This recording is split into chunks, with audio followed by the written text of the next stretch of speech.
Welcome back to Absolutely Marvel and DC, your home for where am I going with that one? Hold on.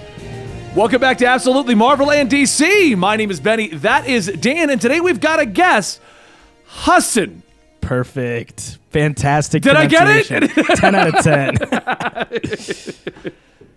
Okay. For those who are joining us for the first time, we like to get together once a week to talk about Young Justice, do a quick recap. And a friend of ours said, hey, I like Young Justice. And he's able to talk in complete sentences. So I was like, why don't you join us on the show? Fantastic. I'm known specifically for my complete sentences, actually. Right. But your complete sentences all fit in 60 seconds, right? Like it has to be a 60-second. 60 seconds, like 15 seconds is the gold rush. That's how you get 1 million views, you know?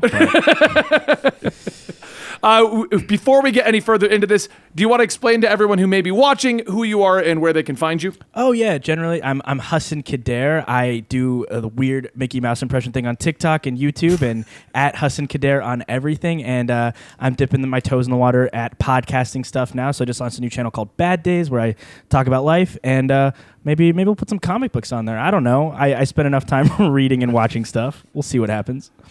And for anybody who does know him, he's much more popular than Dan and I are. I'm throwing it out there right now. He's gracing us with his presence.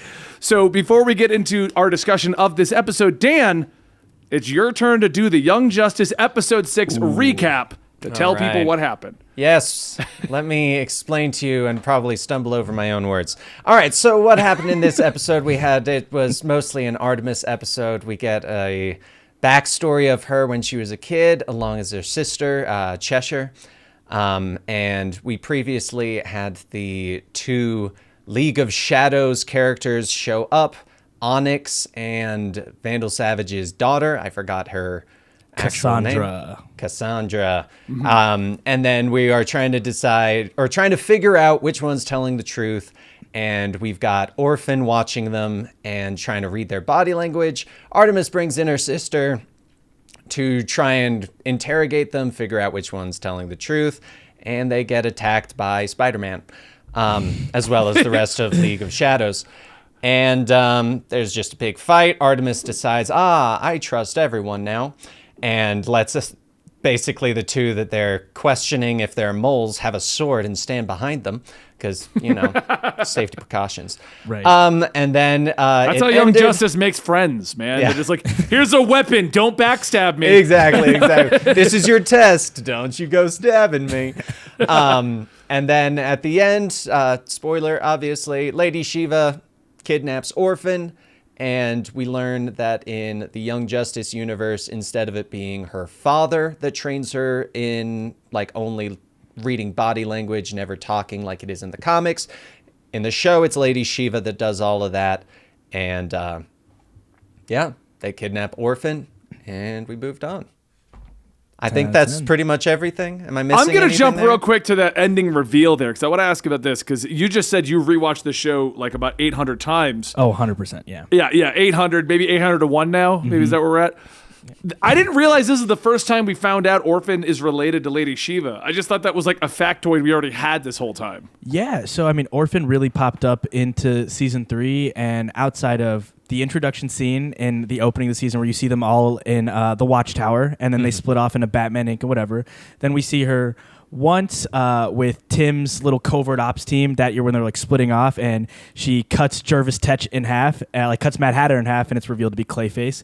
And he's like, "Did you even know that was Clayface?" Tim just has his little angry thing. Yeah. Orphan obviously doesn't say anything, but that's literally all we've gotten of her in Young Justice. So I was excited to see this interpretation, giving us a little backstory on an interesting character, and I like that she's not vocal. This isn't Birds of Prey. The thing with Orphan is that her not speaking is a core component of her character. Because when you just make her talk like normal, like in the Birds of Prey, and there was some of the comic book representation of her is she just fully speaks, and I'm like, now it's just Batgirl. That's all. That's all you are now. We have enough of those lying around. yeah. I like it better when she could say 1 or 2 words and she's learning how to speak. But when she can have full conversations, it's like, all right. What's the point of this? Yeah. I had no idea she's in that Webtoons comic right now doing that. She can have full conversations, and it's like, all right. Which that Webtoon comic apparently got a live action pull or something too, which I vaguely heard about. We're going to have to watch that. We'll bring you in to see what your opinions on Webtoons live action adaptations are. Look. I'm so curious. It's just like a Hallmark movie, but for DC. It's just like really low budget quality. Look, they're having another Nightwing. I'm interested. Any more Dick Grayson content I can get, I'll take it, even if it's egregious. I want a happy, fun-loving Nightwing. Brenton Thwaites, I love him. So handsome, so suave, so great at being cool in the suit. Man, does he make me sad sometimes. Just like, yeah, I'm Nightwing. I'm known for being angry. It's like, that's not... There's other Robins for that. Well, I mean, literally, Jason was that Robin, and then we just had two angry Robins arguing back and forth for an entire season. Right, you just got me we got a thinking third about Robin, too. Yeah. He's happy. He's happy, though. We're okay. Happy for sure. You got me thinking though of a Hallmark movie. How would the Webtoons Hallmark DC movie be like? Tim's come home for Christmas, exactly and Barbara, his childhood love is still here. They do it. They throw in another, like they throw in Cassandra or whatever. They'll throw in Bluebird, deep cut, just throw it in there. Love triangle. What's gonna go on? Batman's gonna sit him down in front of the fireplace. Tim, you know what Alfred always used to say? Get bitches. Like I don't even know. That was Alfred's memo when he died in the comics. Get bitches. Here's money. Oh, yeah. All right.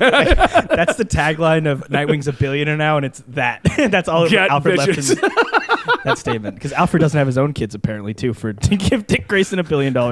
I know we're on a crazy tangent. We'll get back to Young Justice in a minute. But Alfred does have a daughter, right? And she's been in the comics. So I love the fact that he's just like, no one knows where she is. You take it all, Dick. Yeah. But yeah, back onto Young Justice. That's the first appearance of Orphan. This is definitely the most Orphan focus we've ever gotten. We got a good bit of her backstory because they didn't even mention that she was in the shadows before last season. It was just, hey, here we go. Now Artemis is like, she's a good guy, and she tried to kill Jade when Cheshire pulled in, and she's like, settle down. And Stephanie Brown clearly has like annoyance with her. She's like, well, she's been here the whole time, so okay, my shift is over, and like hops in the Zeta tube, gets out of there. So the episode, I love that this is a question I was going to ask you guys. So this episode kind of picks up where the last one kind of left off by following more Artemis and more of their relationship with Cheshire. And all the characters look the same when it comes to the shadows. They're all just like that edgy ninja person kind of thing. Yep. So far, out of this, I'm kind of liking this direction more than an entire 4 episodes of no one actually opening their mouths. Yep. What are you talking about? In this one, we had the mute, as well as everyone that wears a mask that covers their face fully. But they did. You know what I think bothered me about the aliens? Thought they did that weird reverb on it, like a very minor reverb. So it was 30 minutes of reverb speech, and it made it feel weird. I literally spoke to Jason Spizek, the voice of Wally West on the show, and he's like, "Gotta save that budget somehow." I was like, God damn it. So I like what they're doing with this, where it's kind of arc-based, so we can kind of focus in on different elements, and we're focusing in on different elements that we enjoy. But what's going on with Beast Boy? Because like I said, I was cooking while this one was airing, and he didn't get very much, and what I did see was just sad Beast Boy in his bedroom. I think they just really want to keep it as like the narrative isn't over. We're not jumping from what happened on Mars and then just completely, Mars, and then completely jumping into what's happening with Artemis and ignoring it. Like just Artemis was being depressed about it, but now she's got a focus right now, so let's not talk about it very much. I think they really wanted you to know that this was going to affect the characters, because I mean, this is the first death since Wally, and this one is a little bit more impactful because, I mean, Connor's lived his entire life with the team and Miss Martian, and now he's gone. Oh gosh, we'll see. Comic books, we'll have to see. Do you think that they're leading towards Cheshire dying also? Artemis is going to get real close to her sister. I was going to say daughter, but that's a whole different thing. Her sister, and then we're going to lose Cheshire. They're just going to keep killing people this season. You know, I think the focus is grief, but I think having Artemis lose Connor was enough grief for her for the season. Isn't like she has a loss, she has something that's like pushing her back because she made so much progress after Zatanna's whole. Maybe you met the ghost of Wally West, or maybe it was a mental projection from Miss Martian. Who knows from last season? So I think that Phantoms, like the season's through line, is gonna be about like the ghosts of past, like people dying and grief and loss. That really seems to be what they're leaning to, because they just showed Beast Boy going through grief. He didn't speak. He just he had that 2 sentences at the beginning with what was her name? Hurricane something? The Australian girl. I have no idea who that is. I didn't Wendy? recognize either of those two. I was No. like, wait a second. How are Wendy's from last season. She was Wind for like 2 seconds, and then she put a metahuman power dampening collar on her own neck, and then she, by the end of the season, took the collar off in a bunch of still images. So now she's the on still The images Outsiders. bother me so much. I Yeah. don't know why they keep doing it, because they do that weird. It looks like a motion comic, like that weird Yeah. Marvel motion comics they used to do, where it's a still image but we move elements. Like That was, Right. I mean, it was a big part of production for season 3 because of the cut budget. But what I understand is HBO Max was like, let's give them a little bit of bread today. Let's see if they can eat. And then they're like still doing it. But I'm hoping this is going to lead to some crazy action. I think we're doing arcs. So we had Miss Martian and Superboy. We're going to have Artemis. I think Zatanna is the next one. And then we're going to go through most of the core characters. Hopefully they double up so it's not entirely separate. And then we're going to have like an Avengers style. The team is together. We're solving something. And it's going to be, that's when the Legion of Superheroes plot should kick in. That's my theory on it. And you're still thinking the back half's going to be this Legion of Superheroes plot that's going to bring back Connor? That's my running theory right now. Yeah, for sure. And there's no way Connor's gone, just like Wally's not gone. I mean, Wally's been gone for a very long time. When Wally West died, I was in middle school, and I'm 23 now. So it's been a little while since he was around. Well, they're still also reminding you of Connor. That's one thing I noticed with the credits rolling. They went back to the poem read with a big photo of Connor. Like, don't forget, Superboy died. Like, Right. Thank you. Which, I'm glad they're leaning, because they did the whole thing with Artemis dying in season 2, like the fake out or whatever. But then they gave us that reveal like that. Like, she dies in that episode where Calder says, "Welcome back." And then like the sword goes around her stomach. And then they have the reveal at the very end. Like, everyone's mourning at the cave, and then she's going to go undercover with Aqualad, and we gave the big reveal. And that was like 6 episodes in. So I almost like we're getting to see our characters progress, because even if it's not permanent, the damage, the grief, that's going to be permanent. And I trust Greg and Brandon to like have that emotional impact hold some weight later down the road. And I have a feeling Jason's coming this season. I got a feeling that Nightwing's arc, if we're going to give him an arc, it's going to be him and Jason, because we saw Jason earlier with Talia, with little baby Damien earlier this season. So I think it's going to lead towards Damien, though.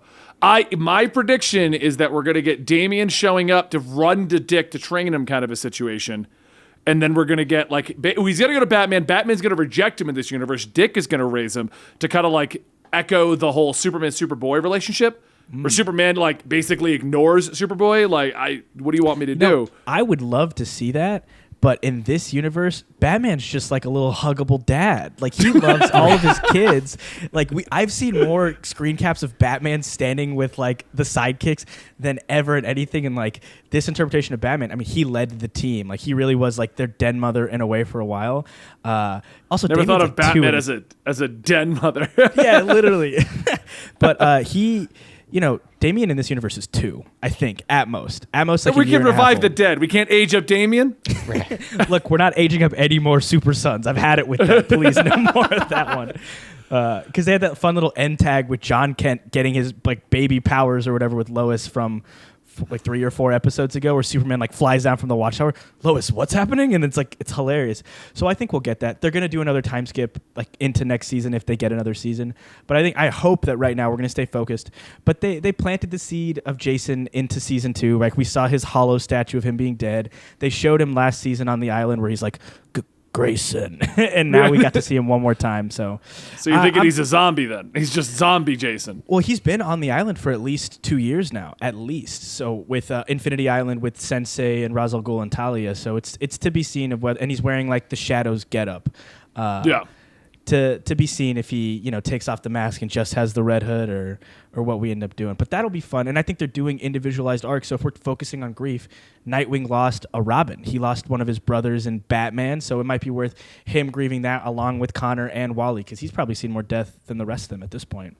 Considering that Nightwing is prominent in the credits, like, and this season is like all about the main cast. We do need to get a Nightwing central arc. But Dan, you've just been listening. What are your thoughts on this episode? You guys have been literally back to back. There's no like jumping in, and I did not want to throw off your groove, but I'll try and cover everything that you've said in the past 8 minutes and try and put in what I remember. So sorry, Dan. It's all good. So the Beast Boy part, I think a big thing with Beast Boy is that he's a character that has always been happy-go-lucky, always friendly, always the upbeat character. And I think a big thing with this season is that they're going into him failing, him having to deal with grief and stuff, but they're making it very clear with him that it's not just grief of his friend Wally died, like Superboy died,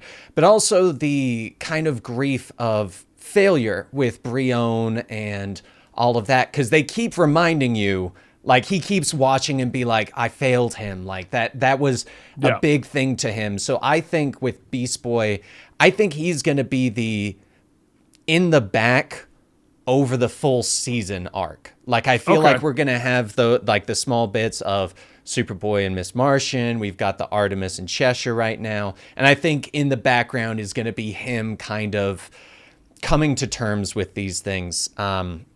I will say with the name Phantoms, I do expect a lot of people to die. And I know you both were saying that you don't think Cheshire will die. I think she will die, sacrificing herself to protect Artemis, being like the older sister.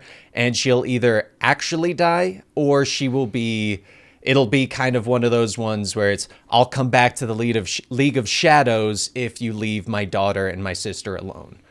That's kind of where I see that one going. I'm trying to remember the other things you guys were mentioning. But yeah, I think a lot, like you guys were saying, this is very focused on grief. I mean, with the name Phantoms, I think that was kind of obvious. Superboy's Not Dead. I think that is also like, whenever they don't show the body, they're not dead. Like, that is just the overall rule when it comes to TV, movies, comic books, any form of media. If the body is not found, they are not dead. What if that's season 5? What if the return of Superboy season 5? Like the season cliffhanger is his return. I mean, it could be that. I wouldn't be surprised if like Young Justice season 5 was focused on the Legion of Superheroes and basically Young Justice in the future.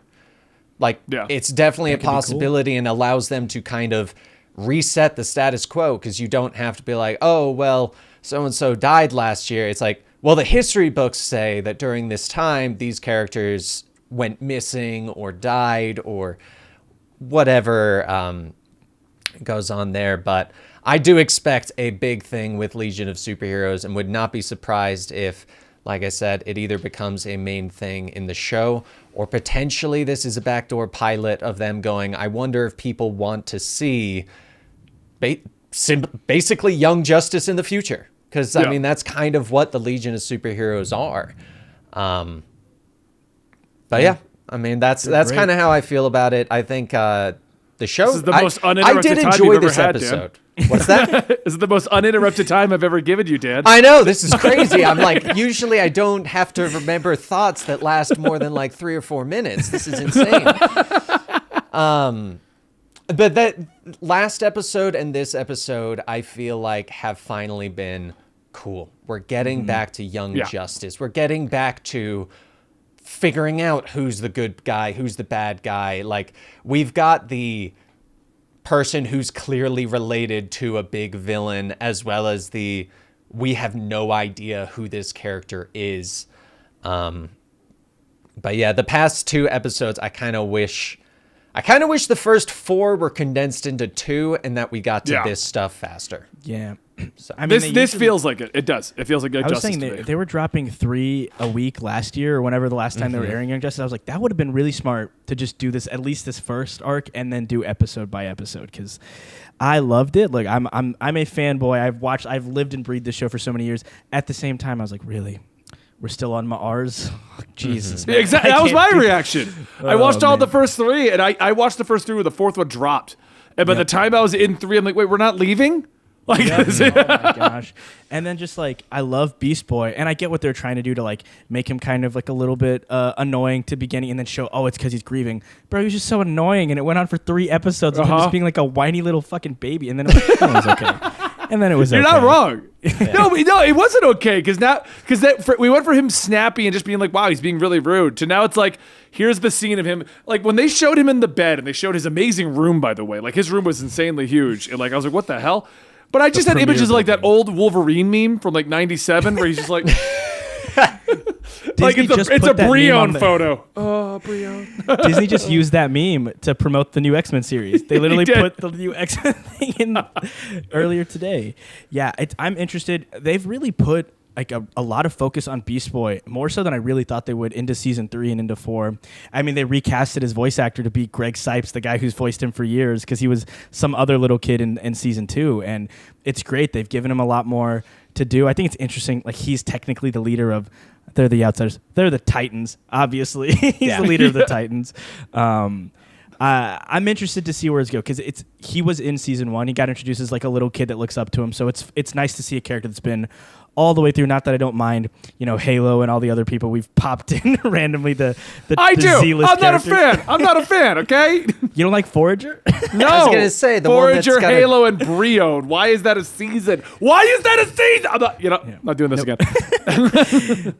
Man, the Outsiders. And it's not even like the actual Outsiders team from the comics. We got all the characters on the poster, like Metamorphos on it. I think they brought him on the show purely to put him on the poster. Like, this is the Outsiders, kind of, but we'll see. That was the worst part about that season. And then it's like, and what irritated me the most, and I've thought about this rewatching it recently, that season was Brion, Halo, and Forager. The team Batman made, that's the one I wanted to watch. The one where it was over. He's Arrowette, Spoiler, Orphan, all of them, and like it was Batman and Green Arrow together. Like, I'm just interested. Yeah, it was almost like Batman sitting there, and he's like, "So the team you guys want, you don't get a show for that. No. I'll see you later." We got 7 minutes in one episode of them, and that was it. That was great. And then Tim, I never got over this. It's that episode where Black Lightning puts everything together, and he's like, "Oh my gosh, you guys were all working together the whole time," and like whatever. Tim doesn't speak at all. Everyone talks. He's in every scene, and he's just going. He's like me. Yeah, he's a stoic guy. Yeah, he's like you in the first 14 minutes of our show today. Oh, man. But I'm interested to see where this will go. Fun. Jason Bard, little Artemis's new boyfriend, he was in season 1 of Young Justice. I know this only because I watched it with subtitles one time. And in the episode 16 of season 1, it's called Failsafe. It's like that, where they were in a simulation that was designed for failure, and Miss Martian like messed it up their brain. And they're in Washington, D.C., and they're like Superboy trying to get everyone through the Zeta Tube. And there's a bunch of soldiers and like General Eiling. And it says, Private Jason Bard. And it like says one thing. And I'm like, oh, and then they like reveal that he's like a soldier in this one. I was like, there you go. Little connect from 10 years ago now. So wait, that was the guy that was walking his dog and ran into them, right? Like when he was okay, because I was cooking, I turn around, I'm like, is that Dick Grayson? Because then he's talking about going to become a detective, and I'm like, is this the prequel to Titans? What are we doing here?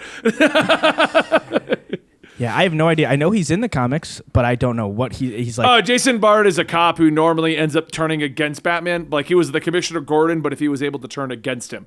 So whenever Bard shows up, it's always like, how long before he betrays Batman? Like that kind of a thing. Good. We can't give Artemis a good love interest because we need Wally to come back. I'm not okay with it. It's the only way to do it. Yeah. He's going to be evil. 100% turn evil. He always does. Bard is never a good guy. He's got too much charisma out the gate. He will be the one that's truly the mole from the League of Shadows. Yes. Yes, that's actually, I guarantee you that's it. I guarantee you. That's such a good one. I hope you're right, because that would be incredible. What a random fucking thing from the episode. He just keeps showing up with his dog on a walk, and then like later on, that guy walking his dog, the mole. Yeah, I have no opinions on which of them I think are guilty, because I think they've posed this to like really, really like they're both kind of, but out of all these characters, the one I don't like is she's missing an arm and half her face. Cassandra, the daughter of Vandal Savage. I don't like her. I don't like her design. I don't like her attitude. I don't like what they're doing with her. She's out of everything going on right now, she's the only one where I'm like, oh, she's talking again. She's a very flat character. There's nothing coming out of that, and it's just everyone being like, we can't trust you. Oh, but you can trust me. We can't trust you. Oh, okay, here's a sword. Like, like, and then you have like Onyx over there, and she's like, "Guys, I worked whatever. I used to idolize like there's some character things on." And then Vandal Savage's daughter said the whole thing about like watching my sister die. I remember that episode, great episode, the whole history of Vandal Savage from last season. She didn't really react to Olympia getting killed. Like she didn't care very much. She was like, okay, now I'm going to pilot the war world, like back to business. Right. If they'd like planted that seed before, I would have been really excited for a payoff, but I don't know. To be seen. She looks gross with the one arm. It's hard to look at. These artists are real good at what they do. Like, it looks bad. It was like Cyborg last season when they blew him up before they gave him all the things. Oh, yeah. Easily the most graphic thing that's been on the show. What I also noticed, Jade, is like she's got all these scar tissue in the missing arm, and we literally fought against the robot thing right now from the chat. Like, you mean to tell me that she's teamed up with all of these people and she can't get any kind of cybernetic parts at this point? Like, I get when she first showed up, but what? It's been enough time. Roy's got a spare arm lying around. We had him in the first episode. Gotta imagine he's got at least 2. Yeah, he shows up and he's just like, so I got these extra 8. Which one would you like? It'll adapt. Don't worry about it. This one's my favorite. It's got lasers. I can hear Crispin Freeman's voice just going off about that, which I love when they put Jim, Roy, and Will in a scene together because Crispin Freeman is doing so well at the inflections on their voice. Like, this is so stupid. I love it and I hate it. I just love the addiction to this clipboard. That was my favorite clipboard. Like, Bow Hunter Security. Always on point. That's the shirt I want. You're wearing the Star Labs one. I want the Bow Hunter Security shirt. That's what I want. Love that. This is the last remaining good thing from the Flash. So I'm trying to enjoy at least the design of this one thing because that show is so bad. Oh my God. But all right.